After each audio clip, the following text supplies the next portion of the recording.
am Janitor Monabalia from Group 1, and I'm going to discuss parts of machine shorthand, background, difference to computer keyboards, keys, and vowels. So let me just give you the meaning of machine shorthand. This is a method of recording speech by using machines became commercially feasible around 1906 when the stenotype machine was invented by Ward Stone Ireland, an American stenographer and court reporter. So just a quick history of the machine shorthand. Machine shorthand can be tracked back 1910 when Wardstone Ireland developed a typing machine that would print several letters, even whole word. At a one stroke of the keyboard, Wardstone Ireland, an American inventor, is considered to be the father of the modern shorthand machine. Here is the stenography keyboard. So as you can see, it is divided by three sections: the initial, final, and lower key. So the initial keys are composed of S, T, K, P, W, H, R. That is in the left side, and then in the right side, it is composed of the final keys of F, R, P, B, L, G, T, S, D, Z. If you will check the lower part, it has the vowel keys, which is A, O, E, U. Aside from that, in the upper part of the stenography keyboard, you will see the number bar. We also have the upper bank and then the lower bank. Because of this condensed form of typing, a stenotype keyboard has only 22 keys. This is opposed to normal computer keyboard, which have between 70 and 105 keys. The stenotype can be so condensed because of the chord system. By combining keys, you have hundreds of combinations to make different syllables quickly. The average typing speed on a normal QWERTY keyboard is around 40 words per minute. Professional typists can average up to twice that, with some excelling at 95 words per minute. Stenographers can type at an outstanding 360 words per minute with an accuracy of 99.8%. The stenography keyboard also composed of 22 keys. In stenography keyboard, we also have the steno order. In steno order, the chord sounds are constructed from left to right on the keyboard that has a formal order, which is called steno order. So here is the sequence of the stenography keyboard. We will start in initial S, initial T, initial K, initial P, initial W, initial R, vowel A, vowel O, and then the asterisk or space bar. We also have the vowel E, a vowel U, final F, final R, final P, final B, final L, final G, final T, final S, final D, final Z. Difference to computer keyboard, keys or vowels. Hi, I'm Trisha Maypori Utuhan. For today's video, I will discuss about the assigned fingers for each key and fingers positioning short and long sounds of vowels with examples. First, I will discuss the assigned fingers. Here we have initial consonants, vowels, and final consonants. For the initial consonants, we have S, TK, PW, and HR. And for the vowels, we have AO and EU. And for the final consonants, we have FR, PB, LG, S, and DS. For the initial consonants, we have S, S for left little, TK for left ring, PW for left middle,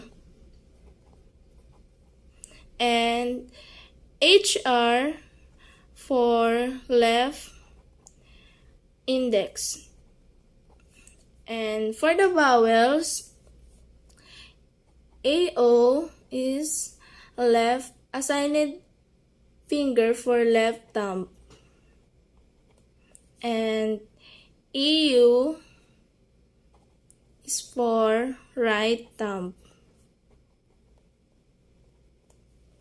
Then for the final consonant,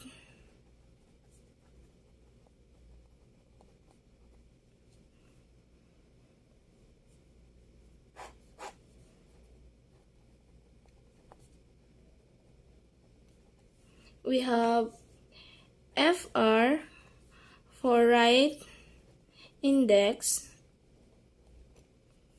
and PB for right middle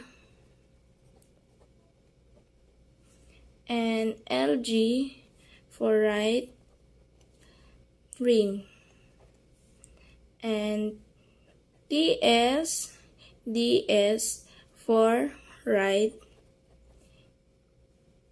little. Here's our example. It's hug. We have H, U, G, and release. It had the initial consonant, vowels, final consonants. And H assigned finger is left index, U for right thumb, G for right ring. And here's another example, stop. ST for initial consonant, and O for vowels, and P for final consonants, release. Then here's the assigned fingers, S for left little, and T for left ring, O for left thumb, and P for right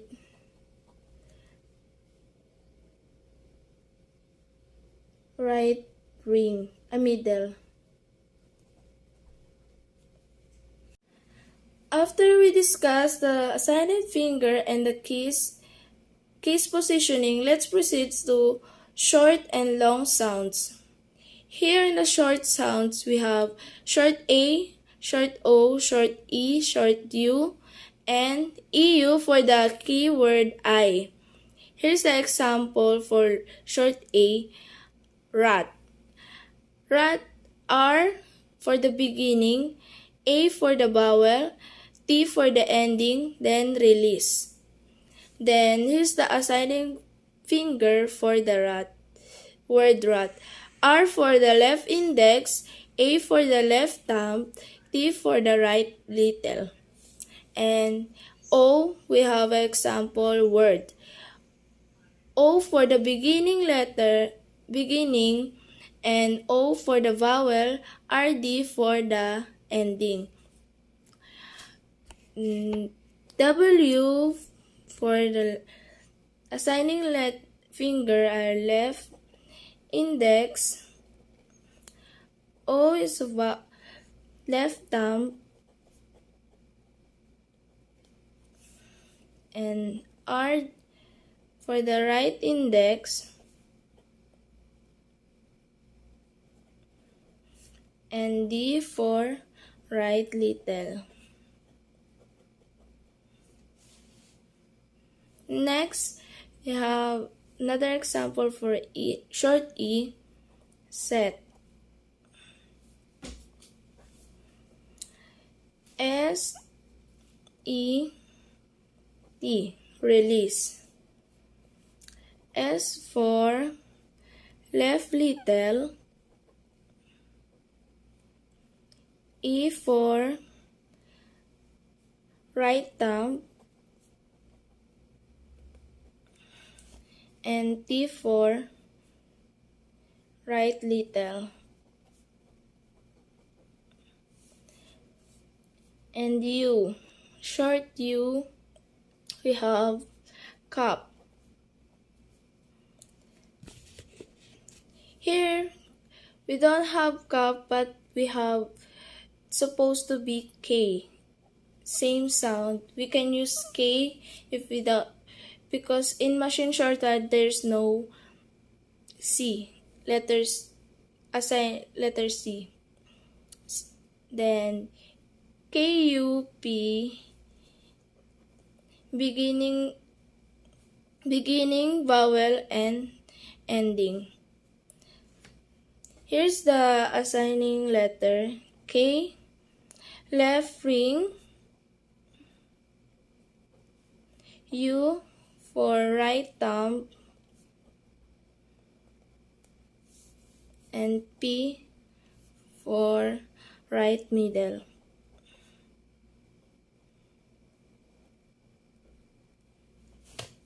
Then for the last one, EU or keyword is short I. We have example here.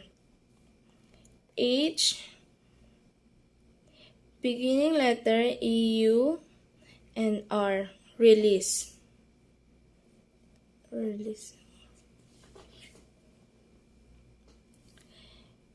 Here's the assigning finger. H for left index, EU for right thumb, and R for right index. After we discuss the short sounds, let's proceed to long sounds.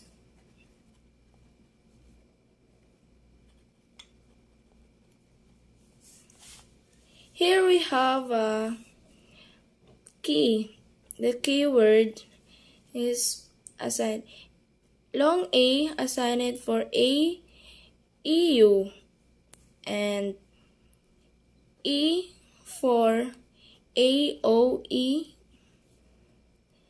U for AOU, and I,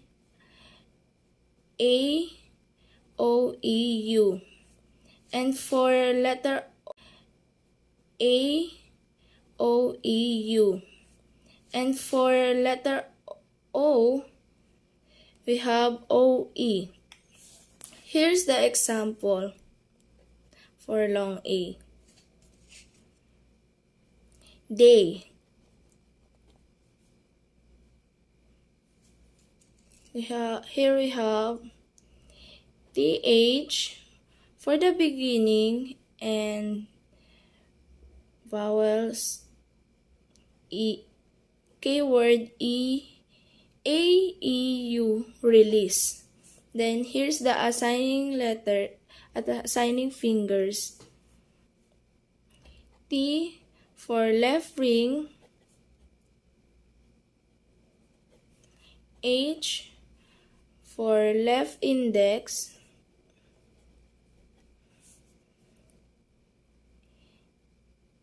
AEU,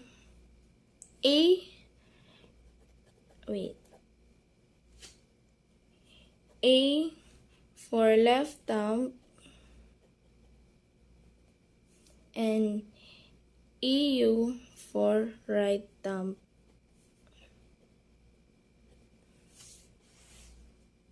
And here's another example for E, long E. P,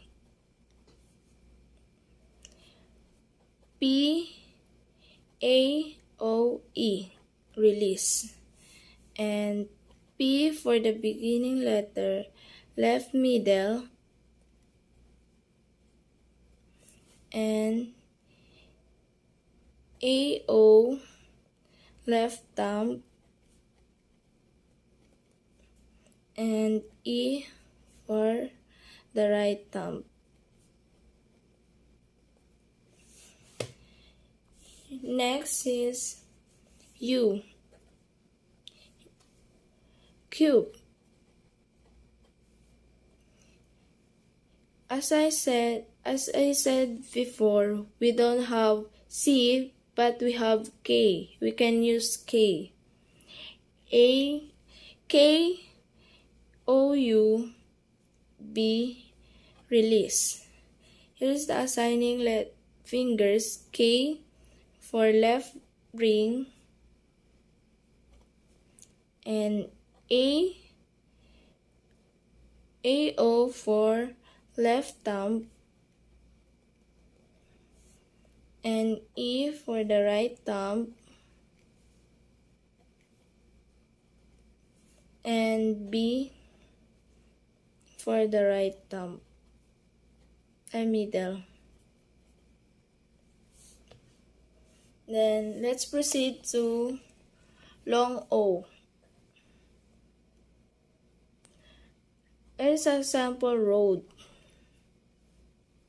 We have beginning R, OE for vowels, and D for ending, then release.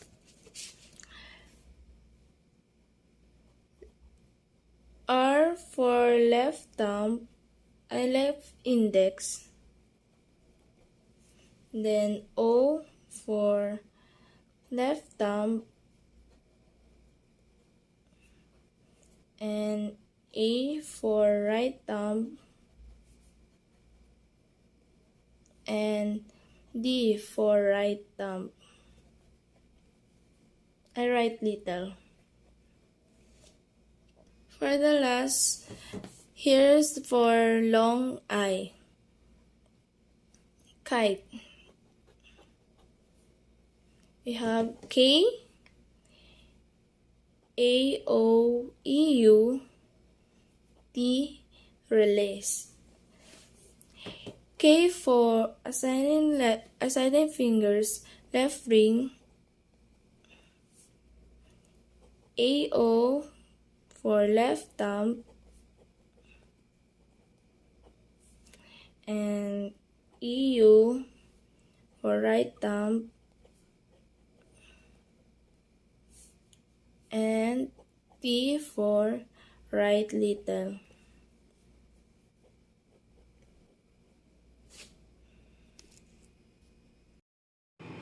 So hello everyone, I'm here today to discuss the left chorded case missing part 1, and then I will give some example.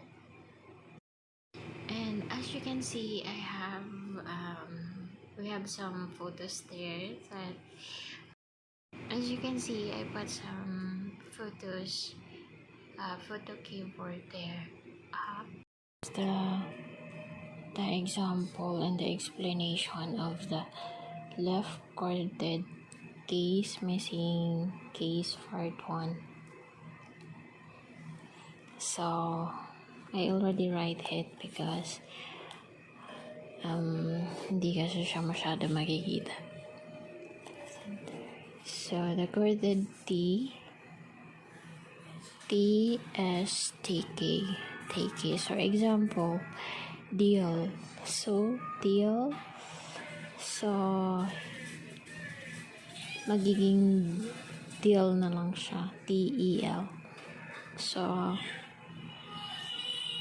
TK beginning and A, O, E vowels, then L ending, release.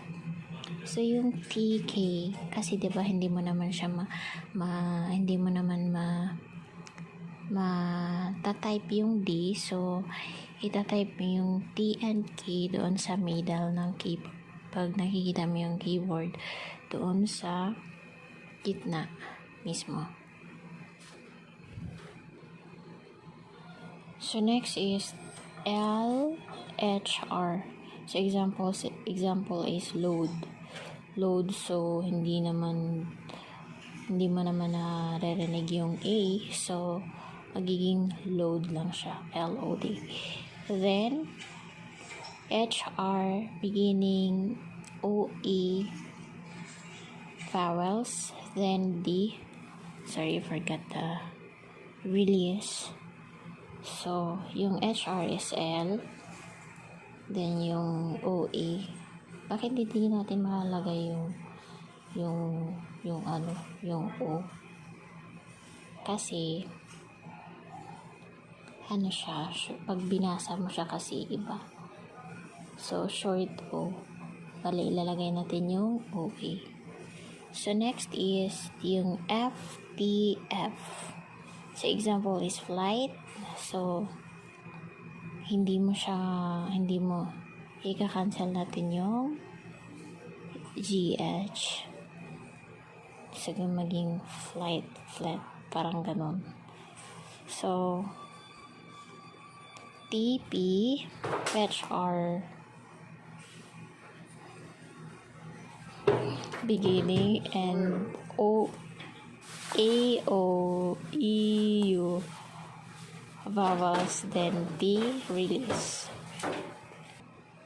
So as the same as usual, the same as sa taas doon, ganun pa rin siya. Kaya ko siya nilagay para maiintindihan nyo kung bakit naging TF, kasi F siya, diba, flight. So nilagay ko siya, bakit nilagay yung TF dyan instead na F, dapat yung ilalagay. So yan po yun, yung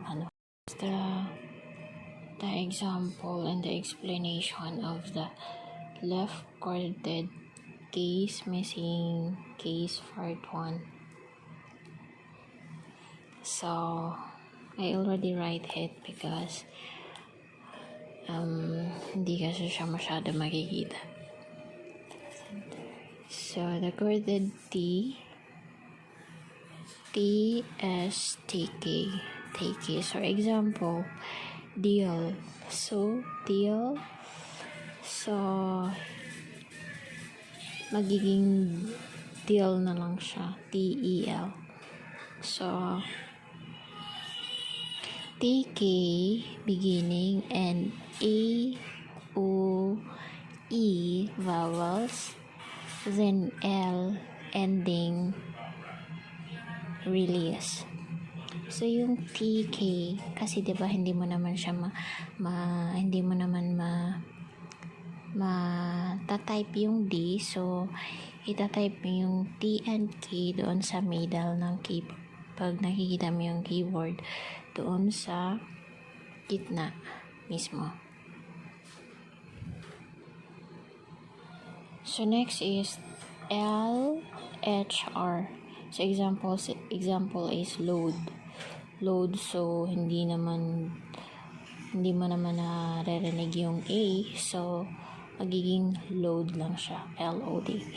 Then HR beginning OE vowels, then D. Sorry, I forgot the release. So yung HR is L, then yung OE. Bakit hindi natin makalagay yung O? Kasi siya, pag binasa mo siya kasi iba. So short O. Bali, ilalagay natin yung OE.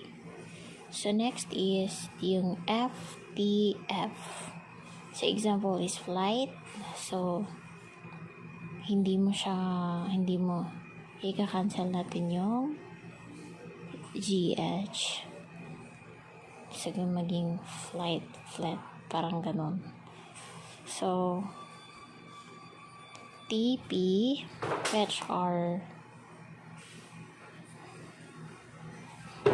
beginning, and AOEU vowels, then T release. So So, as the same as usual, the same as sa task doon, ganun pa rin siya. Kaya ko siya nilagay para maiintindihan nyo kung bakit naging TF, kasi F siya, diba, flight. So, nilagay ko siya, bakit nilagay yung TF dyan, instead na F, dapat yung ilalagay. So, yan po yun, yung ano. The next is MPH. Example, make. So, kasi pagbasa mo is, i-check dapat pag mga ganito, kailangan mo i-check sa Google para makikita mo kung long is siya. So, PH, beginning, then U, vowels, then K, ending, release. So, next is VP, the volume. Hi everyone, my name is Shirley Fario. So my topic is all about the left chorded keys. So the missing keys, part 2, and for the examples.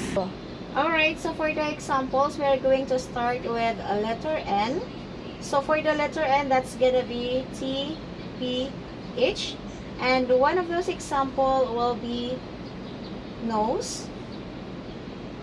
So for the nose, that's gonna be T, P, H for the initial consonant, and then O, E, vowel, and then S for the final consonant, and then release.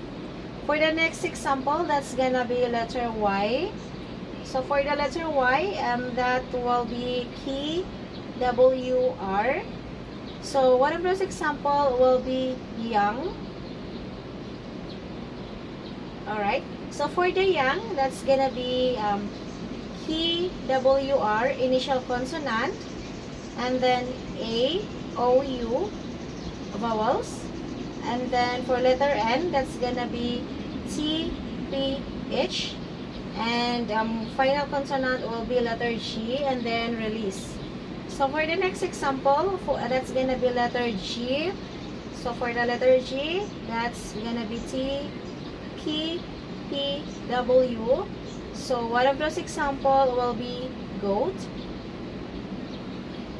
Alright, so for the goat, that's gonna be T, P, P, W, initial consonant, and then O, vowel, and then the T, final consonant, and then release.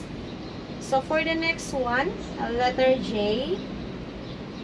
So for the letter J, that's gonna be S, P, W, R. So one of those example will be jag. Alright, so for the jag, initial consonant will be is P, W, R, and A vowel. And then for the letter G, T, P, W, release. And for the last example will be the letter Z. So for the letter Z, that's gonna be S, T, K, P, W. So one of those example will be the zoo. So for the zoo, that's gonna be initial consonant of S, T, K, P, W. And then for the O, that's gonna be OE, vowel, and then release. So that's all for today's video. Thank you so much, everyone. Hi, in my video, I will explain to you the missing letters in right coded, and also I will give an example and how to write it. The missing letters in right hand coded are M, K, X, and J. M is represented by PL. K is represented by BG. X is represented by BGS. N is represented by PB. And J is represented by FR. And here are the examples. Arm. To write the word arm, and here is the example for letter M, arm. To write arm, you should write letter A, R, PL, then release. And these are the assigned fingers for each letter. K is for as, and to write as, you should write letter A, S, B, G, then release. And here are the assigned fingers. For letter X, box. To write box, you should write letter B, O, KS, then release. And here also, the assigned fingers for each letter.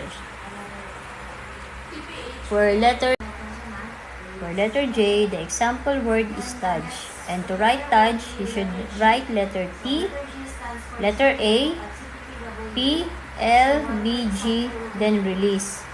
And these are the assigned fingers for each letter.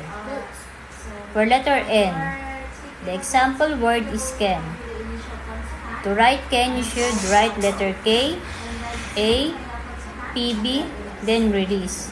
And these also the assigned fingers for each letter. And that's all. Thank you.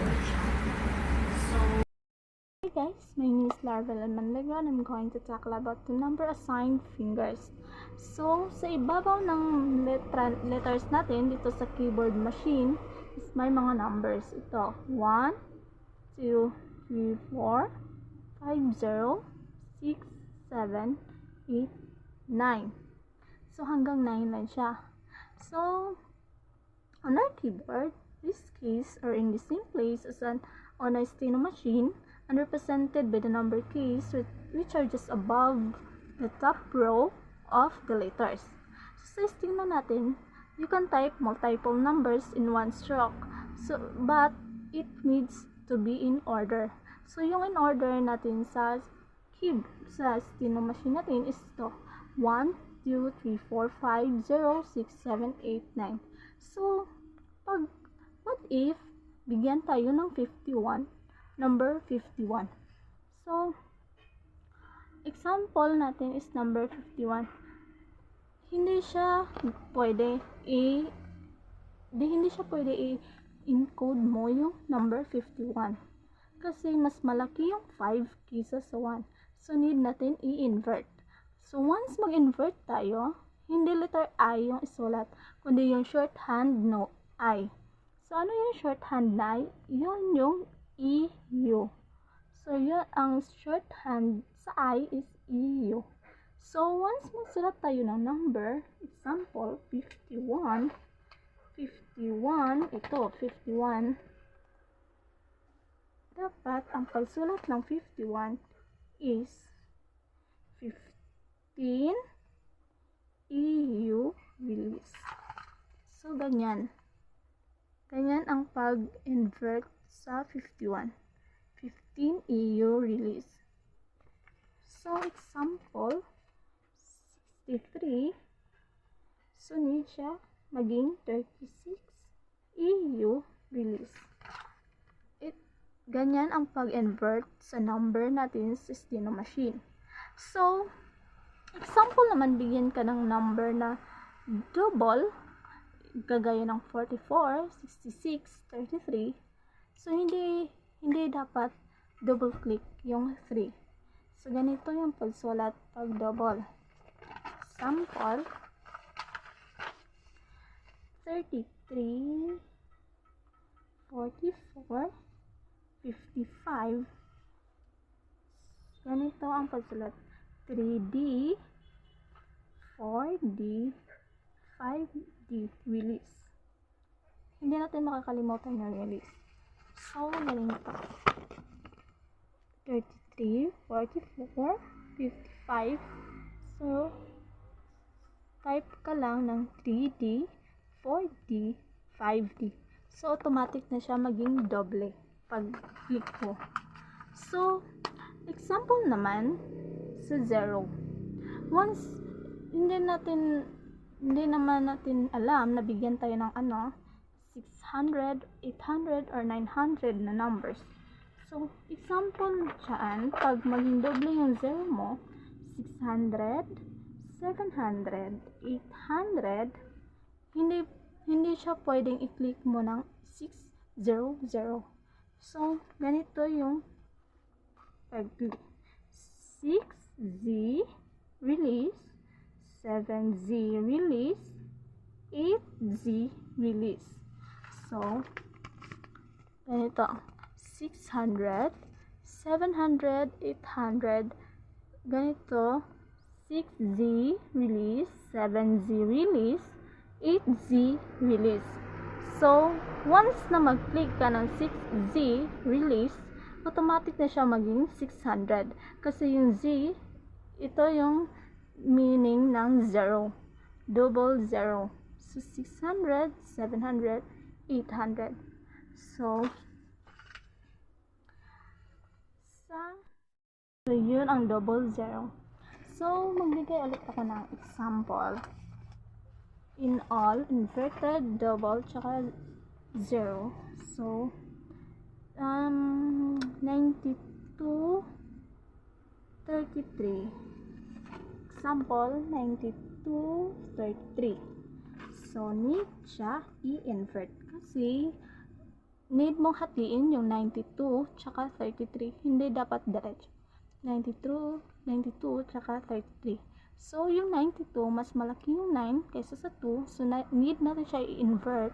Kasi dapat small number yung mauna kaysa sa malaking number. So, ganito siya. 29 EU release tsaka 3D release. So, ito. Ganito. 29 EU release tsaka 3D release. Bakit naging 3D release? Kasi 33, double 3. So, 3D release. Yan.